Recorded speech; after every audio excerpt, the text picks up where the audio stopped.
365 cut. These are the meaningless ramblings of a Scottish redone whore and a pissy ex-video store clerk. Their ongoing mission is to set right the movie wrongs. They're gonna need a bigger podcast.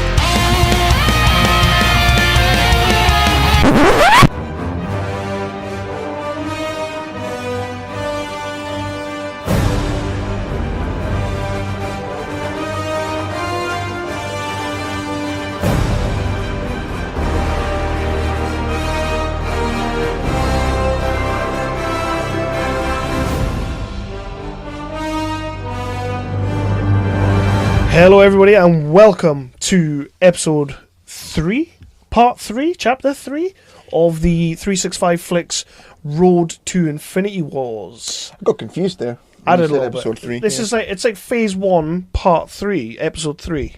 Yeah? Phase 1, part, it's Iron Man 2. We're talking about Iron Man 2. We're here to talk about Iron Man 2. Say 365 Road to Infinity War, Iron Man 2. 365 Flicks podcast, Road to Infinity War, Iron Man 2. It's Iron Man. Mm-hmm. So yeah, we are here to talk about Iron Man 2. I am Kevin, the pissy ex-video store clerk.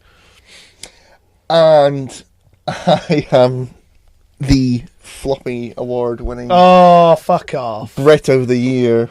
Muckle Big Fix. And Scottish Region Horn. Massive fix. You can't lord... I am saying that for the next year. You're not allowed to lord that one over me because technically I won that. Well, no, technically I won it. Well, no, I won the public vote.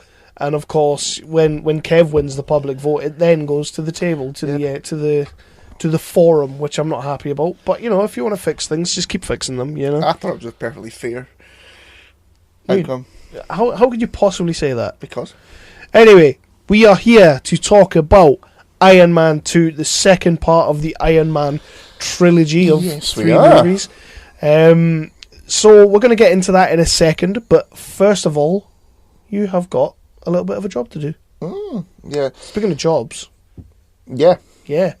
Kev has... Well, I suppose by the time this comes out, I'll have been doing my new job for like a week. But, yeah, I have... What is it? Shuffled off the shackles... Shuffled 3 times fast. You've left your old job. I've left my old job. Just remember, people, other supermarkets are available. The one I worked at was good, but other ones are available. Mm-hmm. And I start my new job very soon, and I can't wait. Good lad. It's about fucking time as well. I know. It is about time. I was getting sick of hearing about it, to be honest. I know. I was getting sick of being like, "Hey, McKay, where did you job? Where are all these fucking job hunting psychics taking all my jobs off me?" Why are you speaking like that for? I have really no idea. But anyway, you've got a job to do now. Yeah. Congratulations, though. Thank you very much. That's awesome. I am pleased for you. Everybody seems to be pleased, and it's really nice when you go on Facebook and you put something that's somewhat positive, and you get a lot of nice feedback back. I think people are mostly just pleased that it wasn't cryptic. Yeah, aye. But you know, there's that much negative bollocks on the Facebook and that. Yeah. That it's nice to actually see something positive. Yeah. Yeah. Fair play. So cool. Fair play. And I got a wicked Star Wars light. It is wicked. Which is now in the cave. It'll be staying in the cave for the foreseeable, because that's where man things go, in the man cave. Exactly. Yep. Right. So, you have a job to do, as I've alluded to 2 or 3 times. Yeah, I have the cold, so I might fuck it up. It's okay. I've kind of got the throat virus as well. It'll be fine. Mm-hmm. So, have a look for us on the Facebooks and on the Twitter. Don't forget to follow us and subscribe to us and like us and share the page and everything. Yep. You can also have a look for us on a few cheeky networks. We are on the Tangent Bit Network. We're on Weeby Geeks. We are on the Wicked Radio Network. I fucked up the order. Yeah, you Our did. British home, nerdly.co.uk. Nerdly. Also on the Twitters, you've gone. redone the board. It's gone. That's upsetting. Yep, it is gone. Also on the Twitters, you can have a look for us on hashtag PodandFamily and hashtag BritPodScene. Also look for us on the iTunes, and don't forget to subscribe for more episodes of this awesome podcast, if we do say so ourselves. And also leave a cheeky 5-star review for us, and we might, if anybody bothers our arse, we might even read it out. I think we need to come up with the name of a club. A club? So that if people leave 5 stars, Yeah. And they'll have joined the club. Like the Goon Squad. No. The 365 Flickers. Nah, I'm not doing that. No. The 365 Army. Well, I like that. That's the one. Bit much. Yeah. The 365 Rogue Squad. Nah, it's... I'll move on. That one's move pretty on. much taken. Don't forget to subscribe to us. Also on the fucking Spotify. Follow us on Spotify. Yay, Spotify. Yeah. Woo-hoo. And any other third-party podcasting app that you can find, we will be there. Spotify's doing really well for us. Like, I had a little look on it the other day to see how we were getting on because, I've started listening to podcasts on Spotify. I still use my iTunes, but I've started listening to them on Spotify as well because it's quite easy. It is very easy to listen to a podcast on Spotify. You don't really necessarily have to know exactly what you're looking for to find it, which sometimes on iTunes you kind of have to. Yeah. Otherwise you'll end up with like 7 different podcasts that all call the same thing. So I've been using it. So I kind of thought to myself, I wonder how we're doing on it, and we're doing pretty fucking good actually. It's catching up right now because it's still a new thing. So like your stats and all that are like a little bit behind, but it's catching up.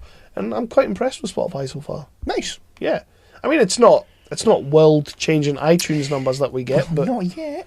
well no, not yet, but Will be now in a minute. it will be now in a minute. Yeah. But yeah, that's where you can find us. So these episodes are spin-off episodes completely separate from our main show, although it's in our feed, so it's not that completely separate. And the idea is that we are going to watch, once a week, we're going to watch an MCU movie in the Marvel Universe. And if you watch one a week, you will get right up until Black Panther, which actually isn't even out yet. By the time you get to Black Panther, you will watch it the week before Infinity Wars comes out. That is the idea of the show. And that's what we're going to be doing, but we're bringing in some special guests on some episodes. Yes, we are. Just not this one. Not this one, and not the last one you heard either, unfortunately.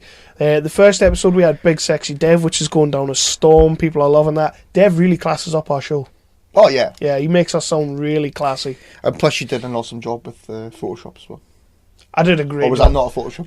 Doesn't it look good? Is that actually Secret Identity? There's no way that's not a Photoshop job. Do you see the size of his head compared to the mask? It could be a thing. Because every time I shrunk it down, Downey Jr.'s hair was like over the top of his head, and it looked like he had a perm.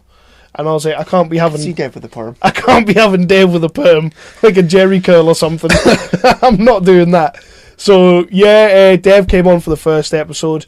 We have done the last two. Well, Incredible Hulk was us alone. This one today, Iron Man 2, is us alone, and then the guests are going to start coming on. We have got, who have we got coming on for some of these shows? So I'm gonna do this completely off the top of my head. Completely off the top of your head, reading the board.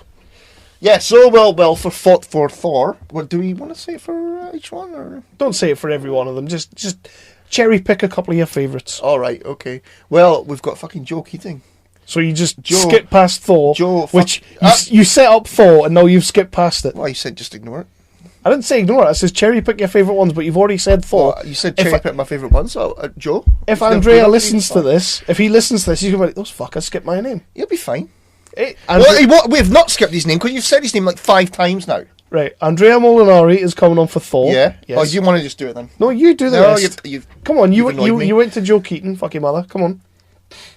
Nah. You've annoyed me. Joe's coming on for the old Avengers Assemble, which is quite good because Joe's a New York boy, isn't he? Yeah. Yeah. At times. And that one's set in Although he's New not York. heard of Fairy Tale of New York though. I know. Figure that one Fucking out. ridiculous. That is ridiculous. But then none of his guest hosts had either. Like his co-host, none of them seem to have heard of Fairy Tale in New York. Blake had. Yeah, but Blake's like a Navy boy, isn't he? So Blake's been around. Yeah. He's done other countries other than New York. I can't believe that's not a thing in America. Actually, it must be. It's called Fairy Tale in New York. It's got like the bagpipes and the all that bollocks. Yeah. Yeah. So Joe's coming on. A good friend of the show, Paul Trotter, is coming on for Iron Man 3.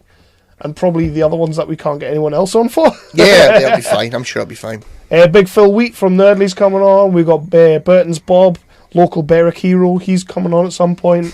Mike Beckenham, good friend Mike Beckenham, is coming on to talk about Guardians 2 because he went to the premiere. So he's got some nice stories to tell us That'd about be that cool. one. That one will be cool.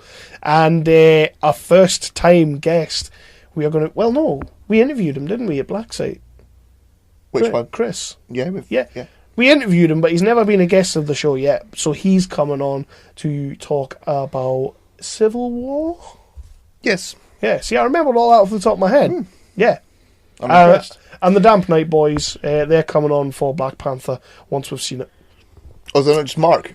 No, Mark and all of them. Mark and Ross. Wow. No, we're not having the other ones because Dimples is a bit weird, and Oliver is too busy playing his wrestling music on his guitar.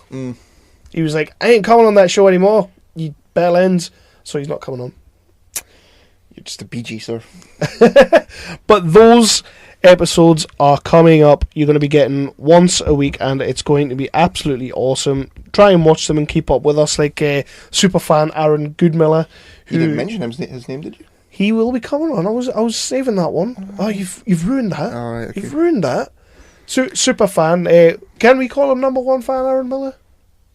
No, because his name's Goodmiller. Goodmiller. We'll call him number one fan, Aaron. Just so we've got a number one fan, because Hobie's got one. Why would you call him Aaron? Because he's called Aaron. Aaron.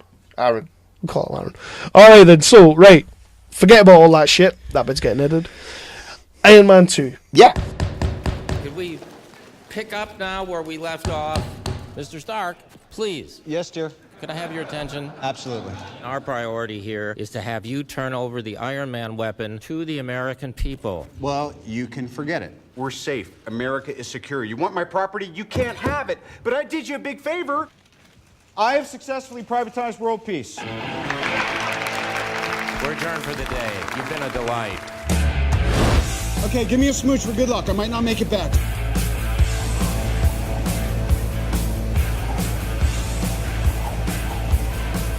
Go get him, boss. So before we get into Iron Man 2, what do you remember about Iron Man 2? What do you remember when it came out? I went to see it in the cinema. Your thoughts and feelings and whatnot? Yeah, I went to see it in the cinema. Fucking absolutely loved it in the cinema. I think it's kind of... It's a little bit similar to The Incredible Hulk, where it's just... I think it's maybe because it's so far back, it's forgotten about, but I had a damn good time rewatching it, and I think it's a fucking good film. I've got to be honest, I remember the... I didn't see this one in the cinema. I don't think I saw... Maybe up until Thor. I saw Thor in the cinema. I saw Cap 1. And since then, I think I've seen most of them in the cinema. So, Iron Man 2... I think for me, it was Iron Man... No, I didn't see Iron Man in the cinema. Iron Man 2. Then I didn't see another one until Avengers Assemble. Wow. Yeah. That sucks. Yeah. Yeah. So, I didn't go see Iron Man 2 in the cinema, but I could not wait for Iron Man 2. Because obviously you had Mickey Rourke was on his big comeback. Like he'd kind of, I think He'd done The Wrestler. He'd just done The Wrestler. He'd won an Oscar for that. He'd just done Sin City before this as well. So he was like coming back from being Marv, and Mickey Rourke was back. And I was a big fan of Mickey Rourke in the day. I used to love Mickey Rourke. So seeing him coming back was awesome. And to see him in the MCU, I couldn't wait. I remember loving this movie. I think I've maybe only ever seen it once since it came out. And kind of thought, it's still good, but I think at the same time there was all like, a lot of people were hating on it for some reason. Yeah. Because this one isn't very well liked within the community for some strange reason.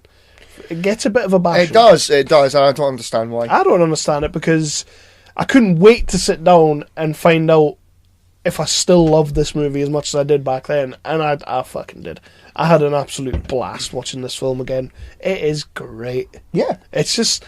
This is like the most, personally in my views, in Phase 1, we'll go further later on, but in Phase 1, this is the most popcorn superhero movie I think you get, because it all gets a little bit serious from here. Like, yeah. Thor's quite a serious movie, Cap's quite a serious movie, Avengers is quite serious. I mean, it's still Marvel humour, but they're a bit world-ending. Yeah, aye. Whereas Iron Man 2 was like... Favreau was just out to make a bit of an action movie. You know, he's like, you know what, I can make action movies, and I'm going to make one. And I get the feeling that's what he was doing with this one. Yeah. And that's why I like this one. I like this one a lot. I do like this one a lot. So we've got a little bit of facts and figures for you here. Not many though. So this one only grossed 312 million at the box office. That's domestic though. And so where was it worldwide? Well, worldwide it took 623 million, which I'm saying only, but I'm sure the first one only took 583. See, that's the thing. That's that's everything that's really wrong with these superhero movies, is when you say things like it only took 623 million. Exactly, exactly. But I think what you have to remember is this is a movie that came out, 9 years ago, 8 years ago, 9 years ago? What was it, 2010? So you're talking this movie came out 7 years ago. 7 years ago, 623 million worldwide is still a fucking great number. Because, I mean, they're only kind of just breaking $1 billion now. That's 7 years ago, and they weren't kicking the balls off it, you know? So it's still a fantastic number, which is why when people, you know, like I say, this one isn't as well thought of as the first Iron Man, I just don't understand that. Yeah. It just... I mean, you know, it has its problems. It does have its problems. But then, it makes me sad a little bit because the Iron Man trilogy isn't all that well thought of. No, it's not. It doesn't seem to be anyway. You know, it's a strange one.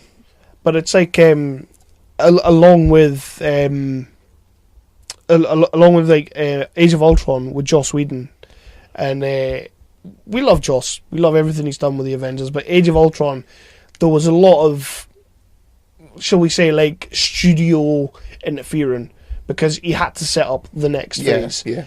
And I think Iron Man 2, watching it the other day, I forgot how much world building is in Iron Man 2.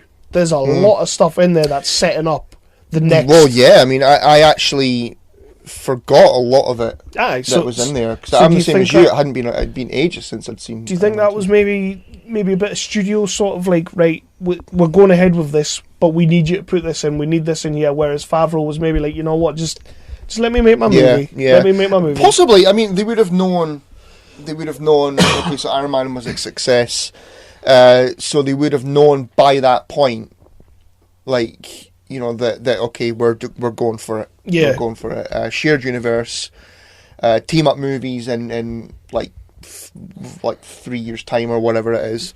So we're fucking going for it. Well, with the inclusion of a couple of key characters, it's very evident that that's where they're going, and they know by this point, which is why I sometimes I suppose it didn't really occur to me until I watched it the other day, and I was like, there's a lot of MCU building going on here, and it's great for it. It's great for it. Don't get me wrong, but there's a lot there, and it makes me wonder if that's why the movie maybe isn't, because that's maybe where the problems came from.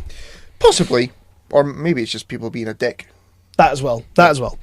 So we're going to get into this. Iron Man 2, we're going to follow the formula of the last few episodes. We're going to kind of go through it as we remember it, as we watched it, and pick out some key points that we liked about the movie, basically. Yep. And we open this one, Iron Man 2, nice opening credits this time. We've got Mickey Rourke, because we open in Moscow, and we meet, what's his name, Ivan Vanko? Yep. Although his passport says Boris, but that's a fake passport. It was a fake passport. We meet Ivan Vanko, and is, again, very much like the opening to Iron Man 1. You kind of get that little Time Magazine Man of the Year. Look what Iron Man's been doing. Look at everything he's been doing. So instead of like, look what Tony Stark had been doing in the first one, it's now look what Iron Man's been doing. Yeah. And look at all the good he's done. And you get a little bit of a cheeky montage of Mickey Rourke creating his own sort of arc reactor after his dad dies. His poor dad pops his clogs. Well, he was a traitor, wasn't he? So was he though? Well, he was. I know they play it that way, but was he? I don't know. Or was Howard Stark maybe being a bit of a twat? See, I've not read the novelizations. I don't know the intricacies of the story. So yeah, he basically, his dad dies of whatever it is, a broken heart. Will we just say a broken heart? I'll go with that then. And he decides to build his own little arc reactor based off what Tony Stark has made, because Obadiah Stane and his team couldn't make one with a facility full of tools, but Ivan and Tony can make one in a cave full of scraps. Exactly. Because that is very much what they were going for here. He lives in a bit of a hovel. He lives in a bit of a cave, and he's going to make an arc reactor. One of the most powerful things in the world. It's a bit shit though, isn't it? It is. It's not as neat as Tony's. It's not as neat as Tony's, but he is Russian, so... Yeah. Yeah. Nice. So that happens, cut to 6 months later, and we are at the Stark Expo. Yeah. We get to see an up-to-date Stark Expo, which we will, a couple of movies from now, see an olden days Stark Expo. That's right. That is right, yeah. And we get to see some Ironettes. Yeah, they were cool, bless them. Were you happy with the Ironettes? I was very happy with them. It's a really badass, like, proper opening. Isn't it? You know, Tony falling backwards jumping down and that. Being a right cocky fuck, and, you know... there's an amazing line that cracks me up every time I watch it. Mm-hmm. It's when he's, you know, Tony Stark's doing his sort of monologue and all that, and he's like, I've not come across anybody who can go toe to toe with me on my best day and all that. It's a good monologue. And he somebody from the audience shouts like, "We love you, Tony!" And he goes, "It's not about me." It's like, fuck off. He's great in this scene. It's kind of, this is a fantastic way to open up because you get the brash Tony, like you say, you get him flying down. You get a sense of, like, in the space of the two movies, how far he's come in that suit. Like, even at the end of the first one, he was still ropey as shit when he was battling Obadiah. Mm-hmm. He still wasn't quite as smooth as he is. And then in this film, he's got control of his suit. Man. Like, he's Iron Man. Mm-hmm. And he's got some Ironettes. I love them. You like the Ironettes? I love them. So, I've got a question for you here. Go on, then. The news reporter. Olivia Munn. Yes. Yes. How did I never get that? I was exactly the same when I was rewatching it. Because you've got Olivia Munn. Yeah, and then 2 seconds later. And then about 2 minutes later, Kate Mara. Kate Mara, which I was like, Kate Mara's in this movie, but Olivia Munn. So anybody says that a shared universe with Fox wasn't possible then? Because you've got Olivia Munn from X-Men. Fantastic Four people. You know, like, it is that. It is exactly that. The shared universe has been going on all along. Exactly. So now I'm wondering if Marvel have just been jerking my chains this whole time. Maybe. It's like, you think we don't own our characters, but guess what? We fucking do. Like, with the buyout, Disney have like thingy a time machine and put them into the movie. Well, how are they going to answer that now? Timey-wimey. Because if they bring in the Fantastic Four with Kate Mara, people's going to call bullshit on that. It'll be... That's before she got her powers. Kate Mara won't be coming back to that shit, fuck me. Before Sue Storm got her powers, she was serving Tony Stark with subpoenas. Bloody no chance in hell is Kate Mara going back to that. What about Olivia Munn? Olivia Munn? Apparently I read a thing saying that they're not going to be recasting the X-Men. Mm-hmm. So you never know. I would see Kate Mara back. Not Kate Mara, Olivia Munn. So before she became Psylocke, or whatever that crap was Apocalypse, wasn't it? Yeah, before she became Psylocke, she was a news reporter. Yeah. Yeah. Why the fuck not? I couldn't believe this. Like, I picked these two. I was like, is that Olivia Munn? I'm saying, Lindsay, is that Olivia Munn? Lindsay's just, nah, I don't know.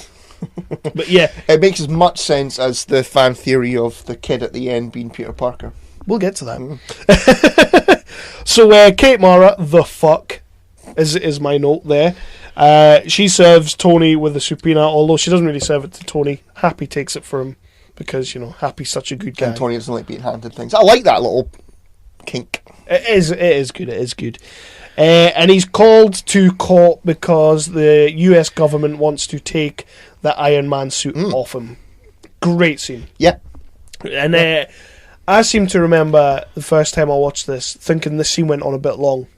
Like, it was something that always stuck in my head, that the courtroom scene where he's obviously monologuing and all that. Like, I always used to think for some reason that went on a bit too long, but it doesn't. No. Because I'm watching it again, and it's setting up a hell of a lot. And you're also, in that scene, you're setting up the whole thing with him not wanting to hand over the suit. They want the suit.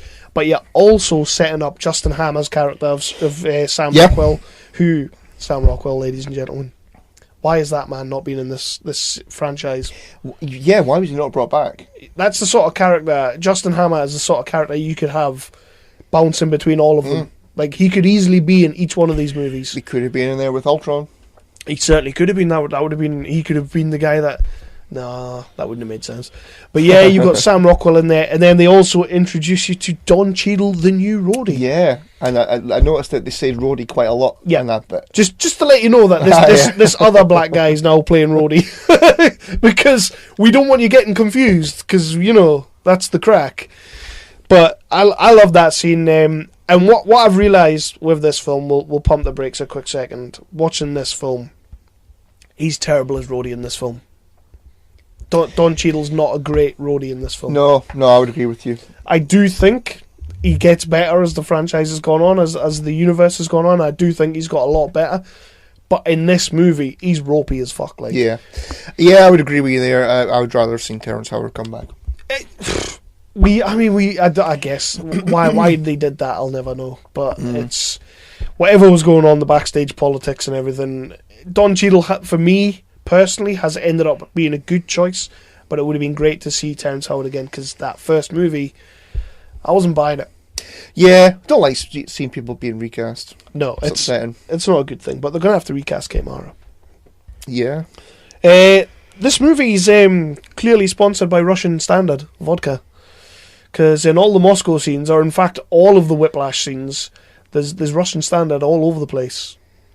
I never noticed. Product placement, people. Well, shit. That's what they do, isn't it? Yeah, that's how they make that money, isn't it? Say, comrade.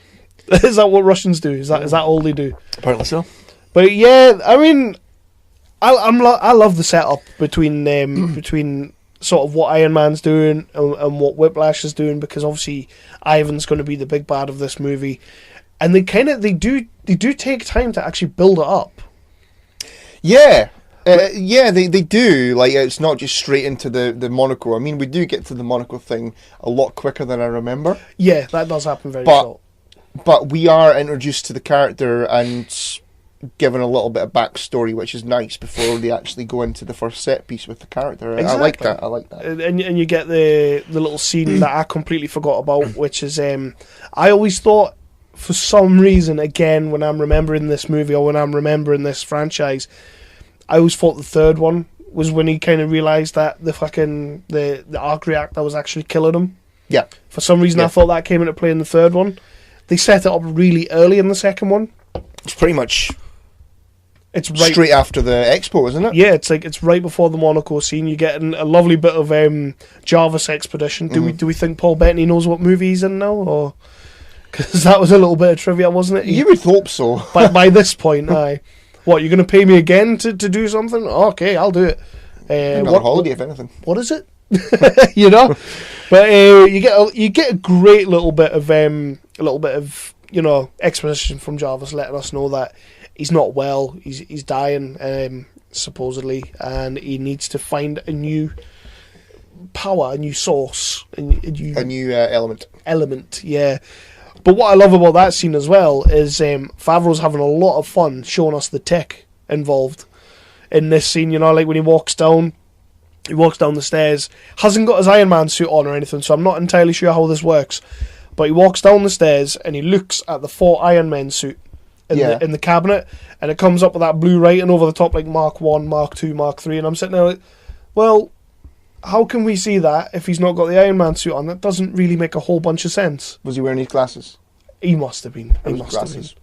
Sunglasses. We'll go with that. We'll go with that because the sunglasses have. I'm sure there's a scene where the sunglasses have AR. What do you call it? There's lots of scenes like that. Yeah. Like I say, Favreau's loving spending the money. So fancy contacts. Pepper still massively annoying in this movie. Oh, she was all right. No, yeah, we'll get to it in a minute, but I'll tell you why I think she was really annoying in this movie in a little bit. Okay. Honestly, I think you're wrong. I think Gwyneth Paltrow did a good job in this movie. I don't think she did. I think she did a good job at being annoying. I don't think she was annoying, but you know, whatever. I think she's just quite.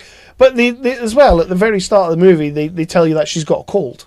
They make a point of telling you that she's got a cold. Yeah. So I'm assuming she did have a cold when they were filming, because she talks like through her nose all the way through the movie, which is fucking even more annoying. It's like listening to myself when I've got a cold. So yeah, anyway, You get a little bit of a boxing match between Favreau and Downey Jr. I think Favreau could take Downey Jr. any day of the week. Any day of the week. At this point, yeah. Yeah, they're fully sparring. Favreau got him. Totally got him. And that is when they enter Scarlett Johansson. Yeah. The new character of the movie, who is literally, for this entire movie, given the best fuck me eyes I've ever seen. Oh, yeah. Like, there's not really much acting going on for Scarlett Johansson in this film, is there? She's just kind of like, hey, Tony, you want to sleep with me? Hey, Shouldn't say that, though. hey, random dude, you want to sleep with me? Hey, Randall, you want to sleep with me? She might as well just be saying that to everyone, because she's just walking around giving those smouldering eyes. And this is why I think Gwyneth Paltrow's annoying in this movie. Because she knew she was being upstaged. Right. She knew. So she's trying to, like, one-up ScarJo. ScarJo's not having it. I know you don't like ScarJo. No. I don't know. Fuck me eyes, but that's all she's doing all the way through the movie. The first scene that we really get is when she goes into spa with Happy, and he holds the ropes down, and she does that fantastic bending down and climbing into the ropes, and they all do it because they're women and they're dirty. So, so she comes in, and then the camera slowly comes up with her, and she's got those eyes looking at Downey Jr. like, oh yeah, you want me. Yeah, you want me. And I'm just sitting there thinking, I know exactly why you were hired. although another awesome Downey Jr. line in this, at the end of that scene, is he goes to Pepper and he looks at Pepper and goes, I want one. Which is a fucking awesome line. It is. So how do we feel about ScarJo coming into this franchise? This is the first time we met her. Taking away everything we know about her going forward, just this film, how do we feel about ScarJo? I thought she was a badass, and I thought she did a good job. I think they play the character really well. Mm-hmm. Like, obviously, as a fan, and I think even if you weren't a fan and you didn't know the backstory, you knew she was playing Black Widow. Like I remember going in Iron Man 2. Yeah, I knew who she was. Yeah, I knew she wasn't just some receptionist. Yeah. So like going into it, I knew she was that. But the way they slow play the reveal to the point of where it's later on when he meets Nick Fury, they did it really fucking well. Yeah. Like going back and watching it now, it's like, shit, you really did that well. Obviously, she's more than what she is. Yeah. But they did it well. They did do well. Yeah, they did. Of course they did. But yeah, I mean, she's got some cracking scenes with Tony. Some really badass scenes sort of later on in the movie. Yeah. And with henchmen and stuff and things. And yeah, absolutely fine. Yeah, I like her in this. And then we go to Monaco. Why we go to Monaco, I'll never quite know, but we go to Monaco. It's an awesome the rich set person piece. thing, innit? It is. Do you think they were just trying to get George Clooney in the movie at some point? Fuck him. So they thought we'll go to Monaco. Nah, fuck him. So they go to Monaco. We get more. Like he meets Sam Rockwell again. Mm-hmm. I'm going to mention every scene Sam Rockwell's in because for me, and I know I'm biased because I love me a bit of Sam Rockwell, but he steals this movie for me. He absolutely steals it. I just think he's great. I'll give you that. And you get the contractual Sam Rockwell dancing scene later on in the movie, which that's still awesome. It is still awesome, but that's just something he does in every single movie he does, and that's why I love him. We go to Monaco. We get some pretty cool back and forth between most of the principal characters. We don't get Coulson at this point, do we? No. Coulson comes in later. But we get our first major set piece of the movie. It's amazing. It's fucking brilliant. Yeah. Mickey Rourke looks badass in this scene. I think one of the best set pieces in Phase 1, do you think? Phase 1, definitely. Definitely up there. 100%. It looks cool. It plays well. When he's taking out the Ferrari, just smashing it in half and that. Just looks great. And then, as every Marvel movie does, and I know you're going to say stop being a picky bastard, but every Marvel has that scene where you get a massive big set piece, but there's a bit of humour in there, and it's fucking great. I was absolutely howling when Happy was reversing, driving back into him, reversing, and you've got Pepper shouting at him. By the way, why is Pepper in the car? Oh. Why did Pepper actually get in the back of that car? It makes no sense. He was holding the briefcase, maybe? No, Happy could have easily thrown it in the back seat and it would have been... I don't know, because movies. It would have been gravy, And then, of course, when they throw the suitcase to him and he puts it on, Whiplash could have taken him easily while it was like going around him. It took about 3.5 hours to do. I was sitting there thinking, this transformation's taken way too long. But yeah, it looked cool though. It does look cool. It looks amazing, as it always does. And that's the thing about these movies as they've gone on. The Iron Man transformation has just gotten cooler and cooler and cooler every time. It seems to get longer and longer, but it just gets cooler every time. Well, I mean, when you flash forward to Avengers Assemble, when we're first introduced to Tony Stark in Avengers Assemble, he lands on the pad. Yeah. And he's walking along, and the suit's being taken off him as he's walking. So that's, And is it not later on when he's like skip the spinning rooms or something? Yeah. Aye. No, it's a great set piece. I absolutely love it. Mickey Rourke looks hard as fuck, and we get we get it twice in this movie, but we get the now famous Jon Favreau walking away from the explosion looking hard as balls, and we get it twice in this movie. Yes, aye. And I also like the bit where. Yeah, so the bit where he puts the whiplash on and all his clothes burn off. That's cool. That's it is cool. Actually, I tell you what. I'll make a bold statement here. I actually like this suit, this whiplash, better than the one at the end. Yeah, the one at the end is it's basically Obadiah Stane's Warmonger or Ironmonger. We'll get there, like, 'cause I've got a few things to say about that. But yeah, it is like. But yeah, amazing set piece, and Mickey Rourke is great. He's he's a threat. He feels like a threat to Tony. He does. Although, as you said, just waiting and checking his watch while the iron suit goes on to Tony. But you get a good kind of first battle sequence with the two of them. Tony gets a real kind of grasp of, oh shit, like, nobody's been able to go toe-to-toe with me, as we've said before. He mentions that like 2 or 3 times. He's on about world peace and all that. Nobody's attacking him because they can't, and he looks fucked by the end of that fight. The suit looks pretty fucked. The suit looks really bad. He's had a bit of a licking, but Ivan has been taken into custody. Yeah, but I'm still chalking that up as a win. He does say, "You lose, Stark." He does. That was terrible. So yeah, I'm chalking that up for an Ivan Vanko win. We get a couple of little non-scenes that I wasn't really that fussed about, and then we get the next proper scene is Mickey Rourke in jail. Yeah, with the big escape. This guy looks nothing like Mickey Rourke. Well, they do a big explosion, don't they? They do a big explosion, and like I say, that's the second time he walks away and he doesn't flinch. Yeah, and he gets a pretty badass like stabbing the guard scene and like General Zod snapping the neck scene. Yeah, which is pretty cool. Yeah. You skipped over. There's a cool little scene, a cool little interaction between Tony Stark and Ivan, just after he's been taken into custody. Right, he's been dragged away, and you get a cool little interaction in the interrogation room. That's just a cool little moment. It doesn't do anything. Really. It doesn't really. It's just him basically saying, you basically killed my dad. Yeah, I think it kind of calls Tony's dad a criminal and all that kind of shit. It is a cool little scene. It's nice to get that back and forth. That's what I was saying earlier, though. Like, they really build up this rivalry, and then obviously he thinks Ivan's dead, so he thinks that's all gravy. And then when he finds out he isn't, it's like, oh shit, this guy again. But it's like you get a sense of like there's a bit going on here for a one movie sort of vendetta. There's a lot going on. Yeah, and it does feel personal between the two of them. Oh, it doesn't. It's not like like Iron Man 3.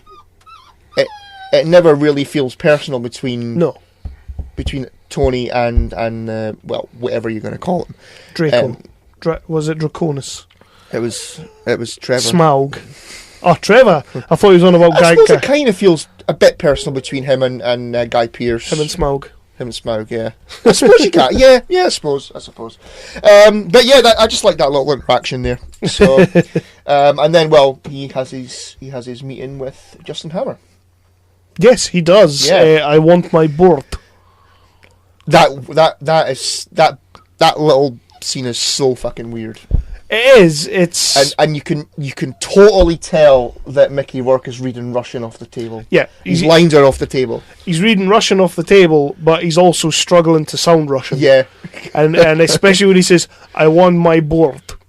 But in that scene, that is I want my bird. that's where Sam Rockwell Captain. really has to like Sam Rockwell things. Yeah. Like You know what I love, and it's a stupid tiny little thing, is you've got the fake hand, the fake tan on the palms of his hand. yeah. That's nothing. It's absolutely nothing to do with anything. I just love how they've got that. Like, he's just a fancy, posing bastard. He's definitely a posing bastard. And then we go from there to the next big thing is the birthday party. When, great. When Downey Jr. gets to take a break from acting and just be Downey Jr. for a couple of minutes. Yeah, you know he's had birthday parties like that. Oh, this is entirely his birthday party. It's a fantastic little scene. I love this little scene. I give Pepper a break in this scene. Right. Because she does have to actually do some proper acting against Downey Jr. in this scene, because he's being a proper prick, and she's really trying to, like, you know what, I'm trying to run your company for you. And you also have Rhodey, who comes in and goes, you know, I'm risking my arse for this guy, and he's fucking shooting bottles at people. Which, by the way, would hurt. It would hurt, but you would also do it. You would definitely do it if you had the Iron Man suit. If you had the Iron Man suit, that is something you're doing. You're like, pool, and you're smashing them bottles. Great little scene. I like that scene, and that basically ends with an awesome Iron Man fight. Yeah, that's great. Which is actually pretty cool. You know, like a little badass Don Cheadle moment where he comes into the room and the helmet's still up, and he goes, "I'm going to say this once, get out." It's a cool little thing. You have another awesome Tony Stark moment where he says to, was it DJ, give me a beat I can beat my buddy's ass to. Yeah, that's cool. That's cool. And the culmination of that fight is that they both kind of just leather each other. It's a cool fight. It's a brilliant fight. It's a brilliant fight. And then Rhodey fucks off in the Iron Man suit. He leaves, and he leaves Downey Jr. there, all buckled and sort of like, what a bastard. His head, thinking his head into the fireplace is cool. It is cool. Yeah. It kind of reminds you of like the Raid. You know, when the guy's like against the wall, and as he's dropping down, he keeps smashing his head against the wall. Obviously, the Raid came much later, but that's sort of like, that's what that reminded me of straight away. And then, of course, you have I think Rhodey takes his suit to the airbase so that they can like do their little things on that. But while he's doing that, you have the awesome scene where we meet Sam motherfucking Jackson. And he's great. And it's a fantastic introduction to him with Tony like in the donut, and he's kind of like, I'm gonna have to ask you to get out that donut, sir. It's a great introduction to Sam Jack. Yeah, I mean, you kind of, again, as the movies go on, and Nick Fury's doing less and less in those movies because there's more characters. Yeah. You kind of forget how good Sam Jack is. Aye, and how good he was. There is a cheesy line. I can't remember if it's here in the. I can't remember if it's here in the restaurant-y bit, or if it's later on in like Stark's home. But when he goes, only you can solve the riddle of your heart. Yeah, and it's one of those lines that just gets under my skin. I don't like that line. It's a terrible line. It was written by Stan Lee, probably. Yeah, not Spike Lee. No, never Spike Lee. So yeah, we find out in that scene that Scarlett Johansson is not actually whoever she's saying she is. She's actually Natasha Romanoff, and yeah, that's going to be a thing going forward. Yeah, and I like this little interaction between the three of them at the table when they're basically telling Tony, look, you need to figure out what's wrong with your heart, you need to fix it, and you're going to do what we tell you. Mm-hmm. And a good little moment again with Robert Downey Jr. when she comes over to the table and he goes, "You're fired." And he gets another one, doesn't he? When he's kind of like, "You're good." Yeah, later on good. in Pepper's office, and as she, because he says it a few times while they're talking, and then she leaves the room, and he goes, "You're good." Yeah, that is a good moment. And in here we get a little bit of backstory as to, we've already kind of been told the broad strokes of why Ivan's doing what he's doing, but Nick Fury really lays it on the line, tells him the story about how Ivan's dad and Tony's dad were working together. They came up with such and such, and then he was a traitor, so they fucked him off. He tells him that Natasha's still going to work for him, but she's going to be looking out. She's going to be like watching him, taking notes and all that. And we are introduced to Coulson again in this scene when they're telling him that we're going to give you your dad's stuff and you're going to figure it out. Yeah, and what is it? Coulson's got the line, if you step out of line, I'm going to tase you back to. There's a cool little line that Coulson has. Oh shit! Aye. I'll drop you.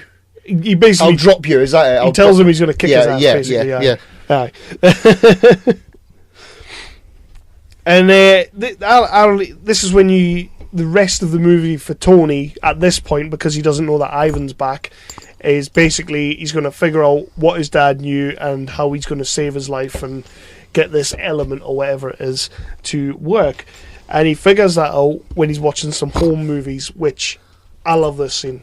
It's a great little scene when he's watching the home Roger movies. and Mad Men in it. Exactly. And basically starts talking to him, isn't it? He's like, Tony, like, listen to me and all this. And he's like, you're the greatest thing I ever did and all that. A lovely, lovely scene. And that pays off even more when you get to, like, Civil War. Yeah, well, yeah, of course.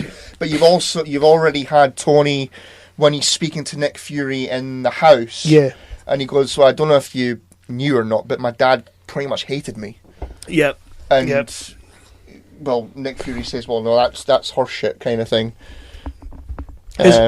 Tony has a great arc in this movie. Like, he does, and he's well, obviously there's the main arc about the thing in his chest, and he's got to learn the new element, thingy by his dad. But there's also the arc, like about his relationship with his dad as well. Yeah. I think basically of the three movies, this is my favourite Tony Stark arc. Basically, Tony Stark arc. I want one of these mute things when they walk into the room and every TV they can just say mute and they go off. Apparently, you could do that with the Xbox fucking Connect. I don't think it ever worked properly though, and plus it doesn't work when you have to say Xbox Connect mute. I think it was Xbox mute. You just want to walk in and say mute. Yeah. Because I'm sitting there and it was shite. I'm sitting there like, I want one of them. I'm sick of pressing buttons. I want to just walk in and say mute. I also want one of Tony's phones. Yeah, his from phone, the start of the movie at the court scene. When he overtakes them all. So yeah, we'll get another building things montage, which is when he's trying to figure out the element. That's pretty cool as well. I like that. And you get that little Captain America shield Easter egg. I never got that. What, back in the day? Well, I got that it was supposed to be Cap's shield. Yeah. Why is it all in pieces and shit? Well, I suppose because his dad was the one that sort of built the shield for him, wasn't he? Yeah. So it would stand to reason that he'd maybe have like a prototype for a new shield or something. Like yeah, prototypes. I just never got like what it was meant to be. Yeah. And I love Coulson's little why is this here? Yeah. Like, I like that, and he just like, what? It's just a hubcap. Great little scene up. I like that. And this is when Coulson tells him that he's off to New Mexico because Nick Fury has a job for him. And what do you think that could be? Well, I don't know. Find out next episode. Yeah. Well, I think if you watch the post credits, right at the end. Yeah. Aye. But we're gonna find out next episode what that's all about. No, we won't. Yes, we will. We will find out. Then Cap. We'll find out next. Yeah. Oh, you just spoiled that because you said Thor then Cap, so now people know. Well done, dickhead. Oh, my bad. And we get we also round about this point we get the story of why Justin Hammer broke out Ivan. What he wants him to do is basically build Iron Man drone suits. Well, no, he wants suits, doesn't he? But Ivan's like, I'm going to make drones. Yeah. And drone better. Drone better. Nobody inside. And then we get Expo time. Have we missed anything before? We have missed a little scene. There's a cool little scene where Hammer is speaking to Rhodey and the general fella about the weapons, to the iron suit. Yeah, I love that little scene where he's listing off all the different weapons, and he gets to describing the ex-wife. The ex-wife, which is a cool name. It is cool. It's a good little scene. I do like that scene. I don't know why I never put that one in there. I do like that scene when he's kind of going through everything, and he's like, a little bit too tame for your liking. Yeah. Was it a little bit too Compton for you? I see I'm boring you. Yeah. How about this? The ex-wife. But that's just Sam Rockwell in it up. Oh, yeah. And then we get to the Expo time where we get some Sam Rockwell, really Sam Rockwell in it up. Yeah. I mean, I want God. those moves. Have you ever watched Jimmy Fallon when he does like a dance off with some of his guests, Right? And he had Sam Rockwell on, and they had to like do different sort of like swing dance or something like that. And Rockwell's there in like his best suit and all that. And as soon as he comes on the stage, I'm like, because I've seen Fallon do these like dance offs with other people, and like he has to do it with Sam Rockwell. There's no way he doesn't do it with Rockwell. And Rockwell's just amazing. He just totally wipes Jimmy Fallon off the floor. He's got some killer moves. He's got some awesome moves, man. I think the only other person that I've ever seen do that show and dance as good as Rockwell is Joseph Gordon-Levitt. He's got some killer moves as well. I'll YouTube that later for you. Don't forget. And then it all kicks off, and we're about to have the big climactic battle. He finds out Ivan's not dead. He finds out Ivan's been making drones, and it's time for drones versus the Iron Men. And he takes over Rhodey's suit, doesn't he? So for a little part of that fight, Rhodey's taking him on. Yeah, Rhodey is basically chasing him until they go into because Pepper's got to go in. Not Pepper, sorry. Black Widow is breaking in with Happy, which is an amazing scene. It is. It's a fantastic scene. She's doing some badass shit in there. She does some. The thing I love about that scene, and it is, I keep saying it's a Marvel thing because it is a Marvel thing. Like, there's not many other superhero movies out there that do this, but like when she's taking them all down, it keeps cutting back to Rhodey taking on that one, Happy taking on that one guy. And he thinks he's amazing when he's doing it, and he's pulling off some alright moves for a big chubby guy like Jon Favreau, and he's having a good little fight sequence to himself. But then you're cutting to her doing all these fantastic punchy, kicky, flippy things. And then he goes, after he finishes the guy off, he goes, "I got him!" And he looks up, and there's just a corridor of and guys. You've got the guy hanging from the ceiling. Yeah. But it's a great little scene, that. But yeah, she has to get in, and she rejigs. She hacks or reboots his suit or something. Yeah, it's like a hacking thing. Yeah. And of course we get, hey everyone, it's Peter Parker. Yeah. In these moments, that's shit. It is shit. That's bollocks, isn't it? That was never a thing. That's something that somebody on Reddit came up with. Yeah. And we're calling bullshit on that. We're calling bullshit. That's not Peter Parker. That's not Peter Parker. No. So for anybody who is watching the movie or who has recently watched the movie, the kid in the Iron Man mask, when Iron Man jumps down and stops him, that's meant to be Peter Parker now. Like, that's been a fan theory retcon. It was when Spider-Man Homecoming came out, wasn't it? They just went back and said, "Oh, we'll just change we'll just change the history of it." There's no way that Peter Parker's in Iron Man 2. There's no way that scene was written in there for that. Because no, definitely not. At this point in time, Marvel don't have Spider-Man. No. They don't have any rights to Spider-Man, and it looks like they certainly ain't never getting the rights to Spider-Man. No. So that's bollocks. Well, we didn't even have. I think maybe Spidey 3 had come out by now. Yep. And then it had been Spidey 4 had been scrapped, and they were probably developing Amazing Spider-Man by this point, I would imagine. Yeah. I think it was 2012. Amazing Spider-Man came out. And then we go into the drones versus Rhodey, or the drones versus Iron Man and Rhodey, or as Tony likes to refer to it, and I had to write this down because it's probably my favourite line of the movie, a hammeroid attack. That was brilliant. Come on, that's hilarious. Yeah, okay. When he's saying to Pepper, "Excuse me, I was busy fending off a hammeroid attack," which I thought was great. Rhodey's back in the game as they get down to the kill box, as he calls it. Cool scene. And you've got a big ass fight down there. Did you like this scene? Is that a good set piece? Did you like that set piece? I liked the bit with the hammeroids. Yeah. Not the bit with Whiplash. No, that bit is pants. But the bit where they're fighting the hammeroids around the expo, and then finally in the kill box, as you say, badass. Especially the bit where they have the Earth, the wireframe thing of the Earth. You think he's a path through it? Yeah, that's cool. And he takes out like 6 of them just going through there. That's cool. pretty badass. And as you said earlier on the episode, that's Tony Stark is Iron Man now. Yeah, like, he's able. able. Have done that in the first movie. In the first movie, he probably would have just flew through it and hoped for the best. Yeah. In this movie, he actually plotting courses projects a course that he's going to go on, and he's going to take evasive action. Yeah, and he goes for it.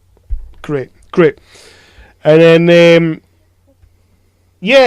this I pretty much, you get to the scene, like you say, is like the second half when he comes down in what can only just be described as a really shit Ironmonger suit. Yeah, it's just a bit meh. It's not really a fight. They set up the way they're going to beat him. Yeah. Earlier on in the movie in the house, the fight in the house. Fair enough, but at least give him a fight. Mm. You know, he does nothing. He lands, he gets his fucking whips out. He's got them both by the neck, and then I couldn't actually remember this fight at all. I couldn't remember this part happening. I remembered the hammeroid attack in the kill box. I remembered all that. I could not remember Mickey Rourke coming down. So that was all new to me when I was rewatching this. And I thought what would have been better, I know you say they set it up in the house, but you know when he's got the whips around their necks, if they had a called back to the initial fight when they're at Monaco, and he starts wrapping it around his arms and he's coming along, if the two of them had done that and then just smashed them in the face or something like that. Because what they actually do, I've no idea how there's anything left of Mickey Rourke. Well, no, because they create like a fucking bubble and it explodes all the glass in the place. A massive big fuck off explosion in his face. It's just a bit meh. So it's a bit of a wet fart to the end of the movie, isn't it? At worst, he should be dead. At best, he should be that cheeky Arab fella from the first movie with a burnt face. Yeah. Yep. Callback. Mm-hmm. I loved it when you said that, by the way. Cheeky Arab fella. And then they fly off. Rhodey goes to get to safety, but Iron Man obviously has to go and save Pepper because Pepper, as always, is the Kim Bauer of this franchise. So she's waiting on the steps to be blown up, and he saves her. And then they kiss. There's a cool little moment when they land on the roof. After he saved her, they land on the roof and she quits. She quits, and then it's like she says something about the fucking devastation and all that, and he goes like, "I think I did really well." Yeah, and there's an explosion in the background. I think that's some good timing. It is some good timing. Yeah. And Rhodey refers to the two of them kissing as watching a pair of seals. What was it he says? I think actually... Yeah, two seals fighting over a grape. Which I don't really get that reference. Am I just being silly? Is that an American thing? Possibly. Yeah, two seals fighting over a grape. I don't get it. Possibly. But it plays well. It plays well. And we basically end the movie after that with him being told by Nick Fury about the Avengers Initiative. Yeah. Throws the and then he goes to meet the general fella in the bar at the end of Incredible Hulk. And then he goes to meet That's what we decided. Because they're putting a team together. Because Iron Man 2 has to come either a little bit before or around about the same time as Incredible Hulk. At the same time, which means it's a bad day for New York. It's a very bad day. I think I made that joke already. Yeah, you did. Yeah. We'll take it though. We like to recycle jokes. Oh yeah. And then you get Highway to Hell because you gotta finish it with some Highway to Hell. Yeah, that was the best rendition I could come up with. Please don't sue us. Please don't do that again. And then you go through the credits, and as we know, or as we will come to know, end credit scenes are going to be the new thing going forward. So yeah, Coulson is in New Mexico. Yep. And we don't know why. Well, we do know why, but that's the next episode. No spoilers. It's Thor's hammer. It's what is it? Mulginor or Mulginor. Yeah, it's that thing. Something Lord of the Ringsy. Something Lord of the Ringsy. Long franchise. So yeah, overall feelings on this movie. Obviously, it's pretty obvious we enjoyed it. Yeah, I love the movie. Yeah, I think it's great. As I said, there's the final boss with the big bad is a bit of a wet fart, but other than that, I thoroughly enjoyed the movie. I think that it's a badass action film, as you said. I think that it's funny in the right places. There's some good humour. Good performances, and I really genuinely don't understand why it's not thought of higher. I don't get it. I mean, it does have a good standing on the likes of the Rotten Tomatoes and the IMDb. It does have good standing, but as far as I've heard through the years, Iron Man 2 just seems to get a bad rap. Yeah, and I don't understand it myself. I think, like you say, I complain sometimes about these Marvel movies about you get all the jeopardy and then a quick, quippy one-liner, and that's the jeopardy gone. It's hilarious, and we're all having fun again. I've complained about that as of late. I'm not going to lie about it. I have. But in this movie, I think every joke, as you say, is 100% spot on, excellently timed, and brilliantly executed. It's a really good script. It's got some amazing action, and Favreau, I don't know why he didn't stick around. I've made comments about him being sacked. I've made comments about him leaving. Well, the story that is sort of put out there officially is he left to go and do the Jungle Book. Yeah, but come on. If you've done that good of a job with Iron Man and Iron Man 2, but then again, do you want to stay around for all that time, sort of thing? Then maybe he would have been doing Iron Man 3. And maybe he just wasn't on board with what they were wanting to do with the character. Possibly. I mean, there has to be something behind it, and I don't care what it is. But he's still in Iron Man 3. He's still in the movie. He's still so it's in not it, like he fallen out. Because they put him in a coma. So he wouldn't have been sacked. No. If he'd been sacked, he wouldn't have been in the movie. No. They put him in a coma and they make him a Downton Abbey fan. Yeah. Which is just as bad as being sacked, to be honest. It is. Worse if anything. Worse if anything. So we pretty much agree that we both love this movie.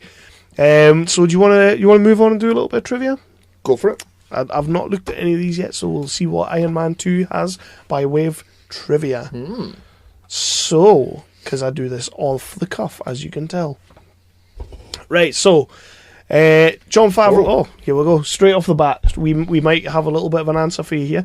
Jon Favreau had a lot of friction with the Marvel higher-ups due to their contrast intervention, to the point that they were having him rewrite the script as the film was still shooting. Oh, that's not good. In particular, elements such as the increased prominence of S.H.I.E.L.D. subplot, where the result of a need to establish the greater, which is pretty much what I was saying earlier.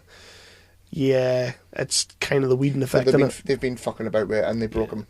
Yeah, at the expense of coherence of the film's own plot, these disputes got so bad that Favreau turned down directing. So he turned it down, according to this, obviously, which it's IMDb, so you can't take it as 1,000,000% fact. Actually, you can. But, 128 people found it interesting. Yeah. Although Mickey Rourke spent several months on a treadmill and weight training, he initially was still unable to move around and use the whip prop in the Whiplash outfit. Due to his sheer weight, to get around the problem, Rourke would wear heavy vests in his subsequent physical training sessions to accustom his body and moving. Does that show in the movie? I don't think so. Got having problems and all that? No, I don't think so. I can't. He doesn't. Like in the is this the monocle outfit? I think so. Yeah. It wouldn't be the big beastie outfit because that's mostly like CG kind of thing, isn't it? I don't think the Iron Man outfit's pretty much CG'd, isn't it? It's not like a full thing. I don't think it showed in the monocle bit, like. Nah. So, although when he's walking behind the barrier and the camera's following him sideways, he looks like he has a massive set of paps. Like, he looks like he's got massive boobs. You know what I noticed? He's got weird fingernails. Yeah, and I loved how dirty his fingernails were as well. Like, every now and then you got a close-up, I was like, that dude lives in Russia. So yeah, ScarJo dyed her hair red before she even got the part of Natasha Romanoff because she wanted the role so bad. There you go. I don't think that's what got her the role. No, I think so. Fuck me eyes. It was the fuck me eyes. Oh, here's a good one for you. Not being tech literate, Mickey Rourke found the most challenging part about playing Whiplash, pretending to know his way around a computer. He just did the DC show stuff like. Well, that is pretty much all he did. He didn't. Yeah. But that's been around since Chloe O'Brien. Like exactly. Hackers, man. Not one of those kids knew what the fuck they were doing. A lot of Whiplash's identifying features were suggested by Mickey Rourke himself. He wanted to perform half of his role in Russian. Half of the role? Half of the role, and consulted on the character's tattoos and gold teeth, as well as having a pet cockatoo. That was his choice. In fact, Rourke paid for the bird and the gold teeth out of his own pocket. He actually got gold teeth. That's why he wanted the board. Blimey, that's scoring method for you. I want my board. Samuel L. Jackson was promised that Nick Fury would be given more screen time by Jon Favreau. Jackson almost didn't return to play Nick Fury due to the problems with contract negotiations, but secured a landmark 9-picture deal to play Nick Fury. Not only in this film, but in many other Marvel movies, which we spoke about on Dev's episode. Yeah. The fact that he got a pretty badass deal. So that's made me feel better because I got that right. When first talking with Senator Stern, Tony Stark says he would gladly accept the position of Secretary of Defense. In the comics, Tony Stark actually was appointed the Secretary of Defense. I did not know that. Nice little comic callback. I like that a lot. Numerous news clippings shown in the film show Tony Stark and Ivan Vanko when they were younger. Most of these are actual photos of Robert Downey Jr. and Mickey Rourke, both of whom came to fame in the 1980s. Well, shit. Well, that did do. Was that the Brat Pack? Was that someone else? Downey Jr. wasn't in that. No? No. Was Rob that Lowe. Emilio Estevez? And Rob Lowe was in the Brat Pack. Emilio Estevez was in the Brat Pack Charlie as well. Sheen? Yeah. Sheen. Was he too young for that then? I think he was kind of in the Brat Pack, but not really. Oh, it was Julia Roberts as well, wasn't it? No. Demi Moore. Demi Moore. Demi Moore. Aye. Okay. Molly Ringwald, Ali Sheedy, Estevez, Judd Nelson, all that lot. John Hughes, basically. Yeah. Breakfast Club. Everybody in that film. Hey. What? Hey. What? Don't ever say anything about the Brat Pack. To be fair, I've never seen Breakfast Club, so...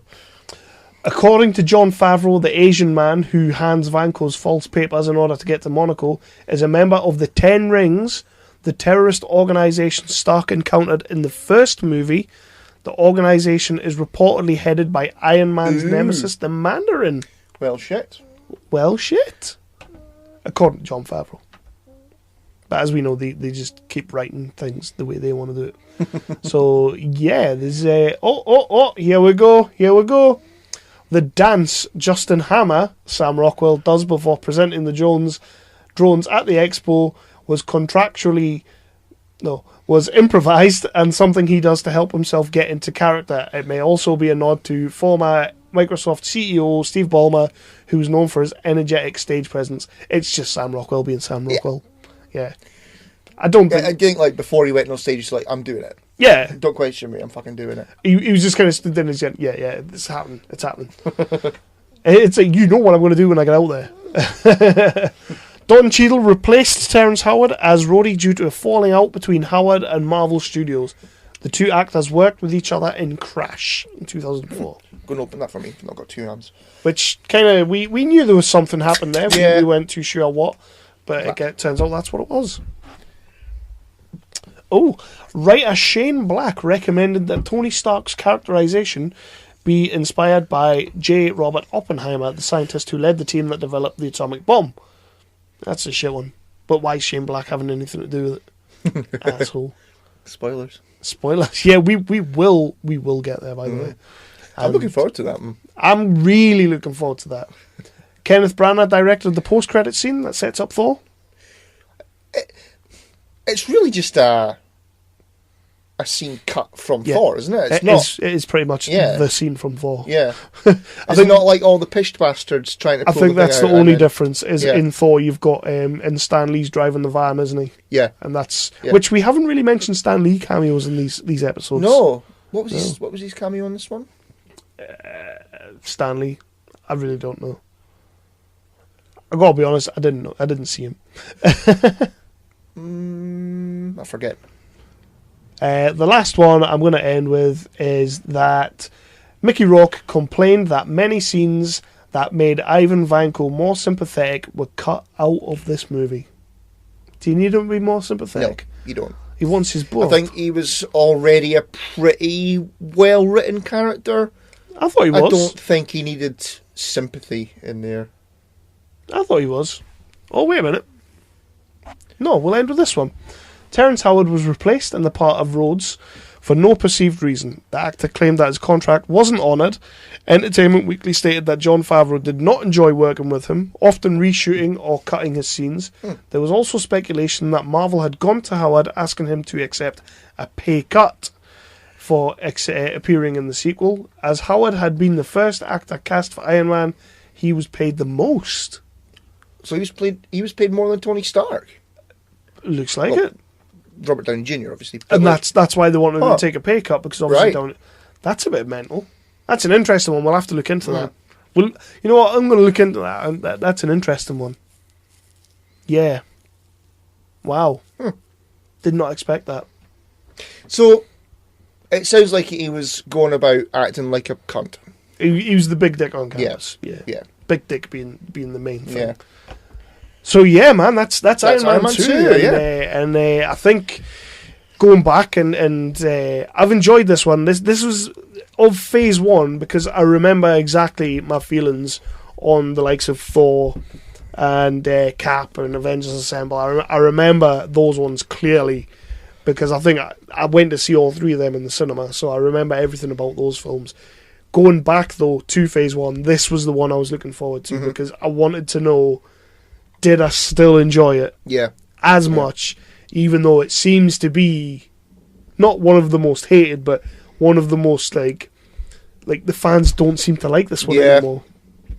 I don't get it. I don't get it because it's a really well put together movie. Okay, it's not Avengers Assemble well put together, but it's a well put together movie. It's got a good bad guy. You know, the bad guy, you know enough about him to know that there's a good little battle going on. Yeah, I mean, and as we've said, it's a personal battle. It's not just, I'm doing this because reasons. You know why he's doing it. Yep. You know that it's personal between him and the protagonist. And I don't see anything wrong with the villain other than the end fight. There's nothing wrong with that villain. There's nothing wrong at all. And like you say, it is the end fight that lets it down. But that's kind of a thing. Like, it's kind of a thing in these movies. We both agreed that the Iron Man last battle, while it's good, has its problems.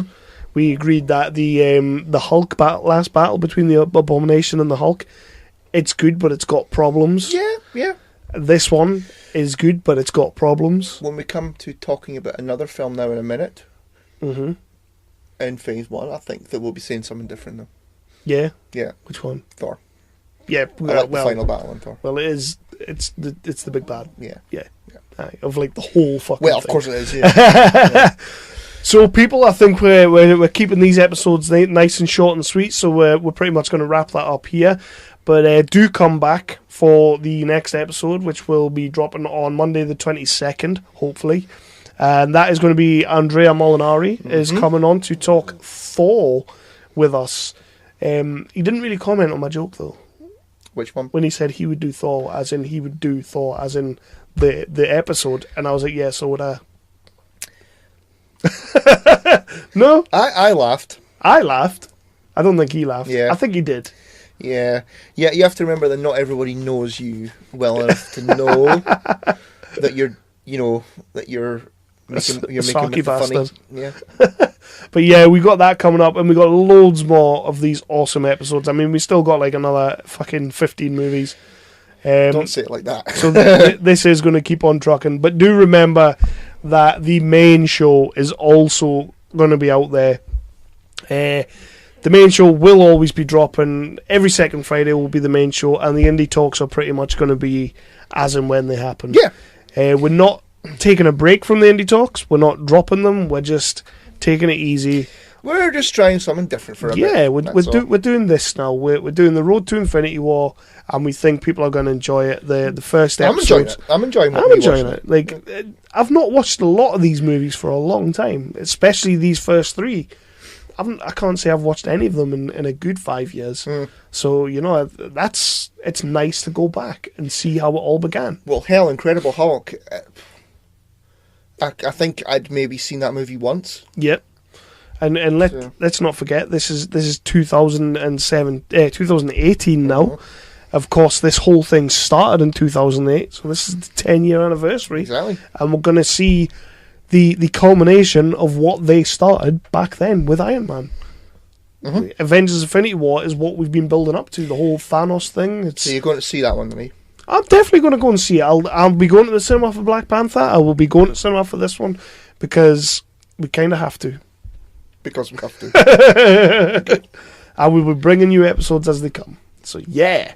And because we're doing this, I'm quite looking forward to watching Thor Ragnarok. Because I still haven't seen it. Not me neither. I haven't seen it. Didn't want to see it. I think it looks horrendous. I wanted to go and see it, but there was just so many different movies coming out, and it just slipped through the net.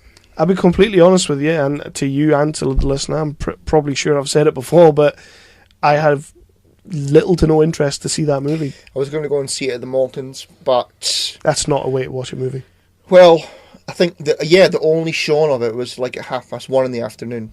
What the fuck's the point of that? And it's got the dead pixel. It's got the dead pixel as well. Get your shit together, Maltons. Get that sorted, please. So, with that, we are going to go. Come back for the next episode. Again, it's Thor.